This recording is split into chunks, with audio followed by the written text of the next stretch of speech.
ఇష్టం వచ్చినట్టు రాసి అలాగే ఎదురు పక్షంలో ఉన్నటువంటి వాళ్ళ ఆడపిల్లల గురించి, ఆడవాళ్ళ గురించి, వాళ్ళ బంధువుల గురించి కారు కూతలు రాసినటువంటి వర్ర రవీంద్రారెడ్డి ఈయన అరెస్ట్ అవ్వడం జరిగింది. ఈయన ఎందుకన్నానంటే మర్యాద ఇవ్వటం మన సంస్కారం కాబట్టి. కడప పోలీసులు ఇతన్ని రిమాండ్ నుంచి 14 రోజుల పాటు జైలుకి పంపించారు. అయితే ఈ రిమాండ్ రిపోర్ట్ కనుక చూసుకుంటే చాలా విచిత్రమైన విషయాలు బయటపడ్డాయి. అసలు వర్ర రవీంద్రారెడ్డి ఎలా రెచ్చిపోయాడు, ఎందుకు రెచ్చిపోయాడు, ప్రత్యర్థిని ఎలాగ ఇబ్బంది పెట్టాడు, ఎలాంటి పిచ్చి కూతలు రాశాడు అని చెప్పి ఒక్కసారి మనం కనుక చూస్తే ఆశ్చర్యచకితులు అవుతాం. అయితే ఈ వీడియో ఆసాంతం చూసే ముందు ఒక్క మాట, మీరు ఈ ఛానల్ని కనుక చూసిన వాళ్ళు మీకు కంటెంట్ కనుక నచ్చినట్లయితే మీరు లైక్ చేయండి. లైక్ చేస్తే ఫస్ట్ మాకు సపోర్ట్ ఏంటంటే ఈ సోషల్ మీడియాలో యూట్యూబ్లో ఆర్గనైజం ఏం చేస్తుందంటే దీన్ని టాప్ మీడియాకి తీసుకెళ్ళి అందరూ చూసేట్టు చేస్తుంది. అలాగే కంటెంట్ కనుక నచ్చినట్లయితే మీరు తప్పకుండా సబ్స్క్రైబ్ చేసుకోండి. అలాగే మీ ఫ్రెండ్స్కి, రిలేటివ్స్కి షేర్ చేసి మీ సపోర్ట్ మాకు అందజేయవలసిందిగా మనస్ఫూర్తిగా కోరుకుంటూ, అయితే ఇప్పుడు మళ్ళీ వచ్చేద్దాం. ఈ వర్ర రవీంద్రారెడ్డి మరి కడపకి వెళ్ళి జైలుకి వెళ్ళిపోయిన తర్వాత ఈ రిమాండ్ రిపోర్ట్లో మనకి తెలిసిన అంశాలు ఏంటంటే ఇతని వెనకాల అనేక మంది వ్యక్తులు ఉన్నారు. ఇందులో సజ్జల భార్గవరెడ్డి, అంతకుముందు వివేక్ రెడ్డి సోషల్ మీడియాని వైఎస్ఆర్సీపీకి సంబంధించి హ్యాండిల్ చేసేవాడు. ఆ తర్వాత వచ్చేవాడికి సజ్జల భార్గవరెడ్డి ఎప్పుడైతే వచ్చాడో అప్పటి నుంచి కూడా సోషల్ మీడియాలో అందరూ కూడా రెచ్చిపోయారు. ఇష్టం వచ్చినటువంటి గ్రాఫిక్స్ చేయటం, లేకపోతే మీడియాని అనేక రకాలుగా ఫోకస్ చేయడం, వీడియోస్ని లేడీస్కి సంబంధించిన ఫొటోస్ని మార్పింగ్ చేసి పెట్టడం, ఇలాంటి విషయాలు అన్నీ కూడా బాగా ఇతనే ఎంకరేజ్ చేశాడు అని చెప్పేసి ఈ వర్ర రవీంద్రారెడ్డి ఇచ్చినటువంటి స్టేట్మెంట్లో మనకు తెలుస్తుంది. దీని ప్రకారం కనుక చూసుకుంటే ఇప్పుడు సజ్జల భార్గవరెడ్డి కూడా లైన్లోకి వచ్చాడు. దీంతో పోలీసులు ఏం చేశారంటే మొత్తం అంతా లుకౌట్ నోటీస్ అందజేశారు. ఇతను ఎక్కడ ఎయిర్పోర్ట్లో కానీ లేకపోతే ఇంకా షిప్పింగ్లో కానీ ఎక్కడైనా సరే పారిపోయేటువంటి అవకాశం ఉంది కాబట్టి దేశం విడిచి ఇప్పుడు పారిపోయే అవకాశం లేకుండా చేశారు. దాంతో ఇప్పుడు పోలీసులు అనేక బృందాల కింద ఏర్పడి సజ్జల భార్గవరెడ్డి గురించి వెతుకులాట కూడా ప్రారంభించారు. అంటే సజ్జల రామకృష్ణారెడ్డి ఇప్పుడు అదే పరిస్థితిలో ఉన్నారు, ఆయనకు లుకౌట్ నోటీసులు జారీ చేశారు. అలాగే కనుక ఇప్పుడు సజ్జల భార్గవరెడ్డికి అలాంటి పరిస్థితే వచ్చింది. తండ్రి కొడుక్కి అనేక రకాల సందర్భాల్లో లుకౌట్ నోటీస్ వచ్చి ఉండొచ్చు, నాకు తెలియకపోవచ్చు. కానీ పాలిటిక్స్లో మాత్రం తండ్రి ఇద్దరికి కూడా ఇలాగ లుకౌట్ నోటీసు రావటం ప్రప్రథమం. అలాగే ఇప్పుడు కనుక చూసుకుంటే సజ్జల భార్గవరెడ్డి కూడా అరెస్ట్ అయ్యేటువంటి అవకాశం ఉంది. ఈ వర్ర రవీంద్రారెడ్డి చెప్పినటువంటి స్టేట్మెంట్లో ఏంటంటే జడ్జిని కూడా నిందించేటువంటి పరిస్థితుల్లో ఇతనే ఎంకరేజ్ చేశారని చెప్పి కూడా అతను చెప్పడం జరిగింది. ఇది చాలా సీరియస్ ఇష్యూ. జడ్జిని విమర్శించడం కంటే అది న్యాయమూర్తిని అవమానపరచడం. ఇలాంటి విషయంలో ఇప్పుడు ఇతను సిబిఐ కోర్టుని ఆశ్రయించాల్సి ఉంటుంది. సిబిఐ దీని మీద ఎంక్వైరీ జరుగుతుంది. సిబిఐ ముందు దోషిగా నిలబడాల్సి ఉంటుంది. అంటే సజ్జల భార్గవరెడ్డి ఇప్పుడు అనేక రకాలైనటువంటి దీనికి వచ్చేసారు. అంటే పోలీసుల దగ్గర నుంచి సిబిఐ వరకు కూడా వెళ్ళిపోయాడు. అంటే రేపు కనుక ఏదైనా అరెస్ట్ కనుక జరిగితే ఇతర సిబిఐ అధికారులు కూడా మరి అరెస్ట్ చేయడము, తర్వాత విచారణ చేయడం కూడా జరుగుతుంది. సో ఇలాంటి పరిస్థితి కనుక చూసుకుంటే ఇంకా ఆసక్తికరమైన విషయాలు ఇతను చెప్పాడు రవీంద్రారెడ్డి. అదేంటంటే మరి ఇతనికి పైనుంచి అన్నీ వచ్చేవాట, అసలు ఏ రకమైన పోస్టింగ్లు చేయాలి ఇతను కొన్ని స్వతహాగా చేసేవాడు. అలాగే కొంతమంది పైనుంచి కూడా పంపించేవాడు. ముఖ్యంగా మరి అవినాష్ రెడ్డి, ఇతను మీకు అందరికీ తెలిసిందే కడప ఎంపీ, వాళ్ళ పిఏ రాఘవరెడ్డి. ఈ పిఏ రాఘవరెడ్డి కొన్ని పోస్టులు కూడా పంపించేవాడు. ఇందులో పోస్టులు కనుక ముఖ్యంగా చూసుకుంటే మరి సునీతారెడ్డి, అలాగే విజయమ్మ, తర్వాత షమ్లారెడ్డి, వీళ్ళ ముగ్గురు వాళ్ళ కుటుంబ సభ్యులే కదా. వాళ్ళ కుటుంబ సభ్యుల మీద కూడా ఏ పోస్టింగ్లు పెట్టాలి, ఎలాంటి అసభ్య పదజాలం వాడాలి అని చెప్పేసి అవినాష్ రెడ్డి పిఏ పంపించేవాట. ఇందులో ఇంకో ట్విస్ట్ ఏంటంటే ఈ పిఏ రాఘవరెడ్డికి ఈ వర్డింగ్ అంతా కూడా చెప్పింది కూడా అవినాష్ రెడ్డే అని చెప్పేసి చెప్పాడు. స్వయంగా తను చూశాను కూడా చెప్పాడు. అంటే కడప ఎంపీగా ఉన్నటువంటి అవినాష్ రెడ్డి ఇతను చెప్తూ ఉంటే అతను హాయిగా టైపింగ్ చేసుకుంటూ పంపించాడని దీని అర్థం అనమాట. ఇది నేను కళ్ళారా చూశాను కూడా చెప్పాడు. అంటే దీన్ని బట్టి ఏమైంది, ఇప్పుడు పోలీసు ఎవరి గురించి అడుగుతున్నారు, అవినాష్ రెడ్డి పిఏ గురించి ఎతకడం మొదలుపెట్టారు. ఇతని నెంబర్ ట్రేస్ అవుట్ చేస్తున్నారు. ఇప్పుడు ఇతను పరారీలో ఉన్నాడు. పోనీ ఇప్పుడు ఇతను రాఘవరెడ్డి దొరికాడు అనుకోండి, ఇతను 4 పీకుతారు. అంటే తన సహజమైన ట్రయల్లో పోలీసులు ట్రీట్మెంట్ ఇస్తారు. ఆ తర్వాత అతను ఏం చేస్తాడు, అప్పుడు ఎవరి పేరు చెప్తాడు. ఒకవేళ అవినాష్ రెడ్డి పేరు కనుక చెప్తే రేపు అవినాష్ రెడ్డి కూడా దీంట్లోకి వచ్చేట అవకాశం ఉంటుంది. ఆయన కూడా అరెస్ట్ చేసే అవకాశాలు స్పష్టంగా కనబడుతున్నాయి. అంటే తీగలంటే డొక్కంతా కుదురుతుంది అంటారు కదా, ఆ రకమైన పరిస్థితి అయిపోయింది. ఇప్పుడు ఈ పేర్లలో ఇంకెన్ని పేర్లు వస్తాయి అనేసేపు చూసేప్పటికి అసలు దీనికి ఎంతమంది వెనకాల ఉన్నారు, ఎవరెవరు దీనికి మొత్తం ఈ పదజాలం ఉపయోగించారు, ఇవన్నీ కనుక చూసుకుంటే అసలు ఏ రకంగా పోతుంది సోషల్ మీడియా. ఒక ప్రముఖ సినీ జర్నలిస్టులు ఒక సినిమా గురించి చెప్తారు, వాళ్ళందరూ సోషల్ మీడియాలోనే ఉంటారు.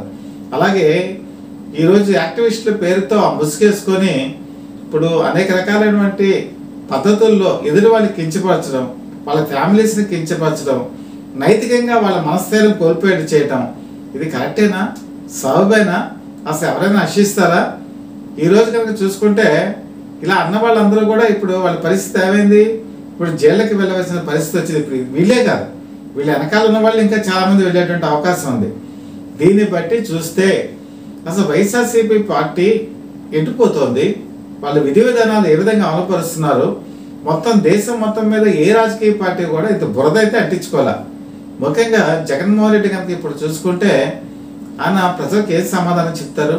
ఇప్పుడు వైవి సుబ్బారెడ్డి ఏం చేస్తున్నారు, ఇదంతా మా మీద జరుగుతున్నటువంటి కుట్ర అని చెప్పేసి నేషనల్ మీడియాలో ప్రొజెక్ట్ చేస్తున్నారు. కుట్ర ఎలా అవుతుంది, ఎదురు పక్షాల వాళ్ళని విమర్శించి వాళ్ళ కుటుంబాల జోలికి పోతే అది నిజంగా మరి హ్యూమన్ రైట్స్ వైలేషన్ కాదా? ఇప్పుడు ఆయన నేషనల్ వైడ్ హ్యూమన్ రైట్స్ కూడా కంప్లైంట్ ఇవ్వడం జరిగింది. ఇది కరెక్టేనా? ఎదురు వాళ్ళు విమర్శమని చెప్పించే అంటే నైతిక విలువలు ఎలా దిగజారిపోతున్నాయనేది దీన్ని బట్టి మనకు అర్థమవుతుంది. ఒకప్పుడు రాజకీయ పార్టీలు ఎలా ఉండేవి, ఎంతవరకు వాళ్ళు మాట్లాడుకునేవాళ్ళు అంటే వాళ్ళ పాలసీస్ ఏదైతే ఉందో ఆ పాలసీస్ని క్రిటిసైజ్ చేసేవాళ్ళు. ప్రెస్ మీట్లో 80 నుంచి కనుక మనం చూసుకుంటే కొన్ని ప్రెస్ మీట్లో కొంత వర్డింగ్ కొంచెం ఇబ్బందికరంగా ఉన్నా ఇంత నీచ నికృష్ట స్థాయికి దిగజారిపోవాలా. ఏదో ఒక స్థాయి వరకు కుక్కమూతి పిందెలను ఇలాంటి వర్డింగ్ వరకే పరిమితమయ్యేది. అది కూడా 82, 83లో ఈ పదాలు వచ్చాయి. అంతకు ముందైతే చాలా హుందాగా మాట్లాడుకునేవాళ్ళు. కమ్యూనిస్ట్ పార్టీలు అప్పుడు పోటీ చేసేవి, కాంగ్రెస్ పార్టీ పోటీ చేసేది, తెలుగుదేశం పార్టీ పోటీ చేసేది. వాళ్ళందరూ కూడా ఎంతవరకు చాలా లిమిటెడ్గా చక్కగా వాళ్ళ పాలసీల వరకు మాట్లాడుకునేవాళ్ళు. కానీ ఈరోజు పరిస్థితి ఎలా వచ్చిందంటే సోషల్ మీడియా మనం ఎంత మంచిగా ఉపయోగించుకుంటే అంత మంచిది, ఎంత చెడుగా ఉపయోగించుకుంటే ఇప్పుడు ఉదాహరణ మనం చూస్తున్నాం కదా, ఇలా జైలుకి వెళ్ళేటువంటి పరిస్థితి వస్తుంది. ఇంతేకాదు ఇది తవ్వుతూ పోతే ఇంకెంతమంది దొరుకుతారో కూడా తెలియనటువంటి పరిస్థితి. మరి వీళ్ళ భవిష్యత్తు ఏమవుతుంది, రేపు జైలు నుంచి బయటకు వస్తారు, వచ్చిన తర్వాత వీళ్ళకి పరిస్థితి ఏంటి, వీళ్ళని ఎవరు ఆదరిస్తారు, వాళ్ళకి ఎవరు ఉద్యోగాలు ఇస్తారు, మళ్ళీ వీళ్ళు ఏ విధంగా మొహం తలెత్తుకొని తిరగగలరు, ఏ విధంగా సోషల్ మీడియాలో మళ్ళీ యాక్టివేట్ అవ్వగలరు, వీళ్ళు ఎవరు గౌరవిస్తారు. ఈరోజు కనుక మనం చూసుకుంటే శ్రీరెడ్డిని కూడా అరెస్ట్ చేసేటువంటి అవకాశాలు ఉన్నాయని చెప్పి చాలామంది భావిస్తున్నారు. ముఖ్యంగా పోసాని కృష్ణమురళి ఏది గురించి ప్రత్యేకంగా ఇందులో చెప్పుకోవాలి. పోసాని కృష్ణమురళి ఆయనకి మంచి పోస్ట్ వచ్చింది, రాజకీయాల్లోకి వచ్చాడు. ఆయన రాజకీయాల్లోకి వచ్చిన తర్వాత వైఎస్ఆర్సీపీ నుంచి అనేక ప్రెస్ మీట్లు పెట్టి పవన్ కళ్యాణ్ తిట్టారు, పవన్ కళ్యాణ్ గారి తల్లిని తిట్టారు, పవన్ కళ్యాణ్ పిల్లల్ని తిట్టారు, పవన్ కళ్యాణ్ భార్యని తిట్టారు. భార్య అంటే సతీమణి. మరి ఇలాంటి వాళ్ళందరినీ కూడా తిట్టినటువంటి పోసాని కృష్ణమురళి మళ్ళీ ఇటీవలే జస్ట్ రీసెంట్గా ఒక ప్రెస్ మీట్ పెట్టారు, 45 minutes ఉంది. అందులో ఒక ప్రముఖ టీవీ ఛానల్ తిట్టారు, ఆ టీవీ ఛానల్ అధిపతిని తిట్టారు. 15 నిమిషాల పాటు తన క్యారెక్టర్ గురించి అసెస్ చేసేవంటి ఆ యాంకర్ని తిట్టారు. ఇప్పటికైనా మారలా. అయితే ఈ 45 minutes అని చెప్పినటువంటి వీడియోలో కొంత పశ్చాత్తాపం కూడా ప్రకటించారు. అంటే పవన్ కళ్యాణ్ మీద చేసే విమర్శలు వీటికి బాధపడుతున్నట్టుగా అని చెప్పారు. అంటే తను పశ్చాత్తాపం చెందుతున్నారు. ఎప్పుడు అయ్యారు పశ్చాత్తాపం, అందరూ వరుసగా పెట్టి అరెస్ట్ అవుతున్నప్పుడు ఆయన కూడా కొంచెం భయం గొంతులో కనబడుతోంది, తను కూడా ఎప్పుడైనా అరెస్ట్ చేస్తారని. అవకాశాలు ఉన్నట్టుగా కూడా పరిస్థితులు చెప్తున్నారు. ఇప్పుడు వాతావరణం వర్షం పడుతుంది 48 గంటల్లో అని, 52 గంటల్లో అని చెప్తుంటారు. రాబోయే 48 గంటలు కూడా రాజకీయ వాతావరణం ఏం చెబుతుందంటే పోసాని కృష్ణమురళి కూడా లిస్ట్లో ఉన్నారు, ఆయన కూడా అందరినీ ఇష్టం వచ్చినట్టు తిట్టారు, కాబట్టి ఆయన కూడా నెమ్మదిగా జైలుకి వెళ్ళేటువంటి అవకాశాలు ఉన్నాయి. పోలీసులు ఆ విషయం మీద కూడా దృష్టి పెడుతున్నారు. గత పాతకాలపు వీడియోస్ అన్ని తీసి అవన్నీ పరిశీలన చేస్తున్నారు అని ఒకటి వస్తుంది. మరి ఆయన ఫిల్మ్ డెవలప్మెంట్ కార్పొరేషన్ చైర్మన్గా చేశారు. మరి గత 5 సంవత్సరాల కాలంలో పోనీ కనీసం 3 సంవత్సరాల కాలంలో అసలు ఎఫ్డిసి చైర్మన్గా ఆయన ఏం చేశారు? ఫిల్మ్ ఇండస్ట్రీకి ఏమీ ఉపయోగకరమైన పనులు చేశారు? ఏ ఒక్కరోజైనా చెప్పారా? ఏ ప్రెస్ మీట్ అయినా చెప్పారా? ఎప్పుడూ చెప్పరా. ఎంతసేపు కూడా అందరినీ తిట్టడమే, తమ పరిస్థితుల్ని ఉతికారేస్తున్నానని చెప్పి బూతులు తిట్టడం. ఆయన ఒక సినిమా తీశారు మెంటల్ కృష్ణ అని. అసలు ఆ సినిమా తీసినప్పుడు మనకు అర్థమైపోతుంది ఆయన మెంటల్ స్టేబిలిటీ ఎలాగుందని. మేము వెరైటీగా ఉంటాడు, ఆయన అందరినీ తిడుతూ ఉంటాడు. నేను వ్యక్తిగతంగా ఎప్పుడు విమర్శించదు అట్లా, కానీ మన ఎదురు వాళ్ళని విమర్శించినప్పుడు వాళ్ళ కుటుంబాలు గురించి మాట్లాడేటప్పుడు మరి పోసాని కృష్ణమూర్తి కూడా ఒక పెద్ద స్థాయిలో చదువుకున్నాడు. ఆయన పోస్ట్ గ్రాడ్యుయేట్, మంచి మంచి సినిమాలకి రచయితను అందించాడు, మంచి మాటలు అందించాడు. ఎలా సమాజం ఉండాలో చెప్పేటువంటి వ్యక్తి. ఇది ఫస్ట్ ప్రజారాజ్యంలోనే మరి చిరంజీవి అవకాశం ఇచ్చారు. చిలకలూరిపేట నుంచి పోటీ చేయడానికి అవకాశం ఇచ్చారు.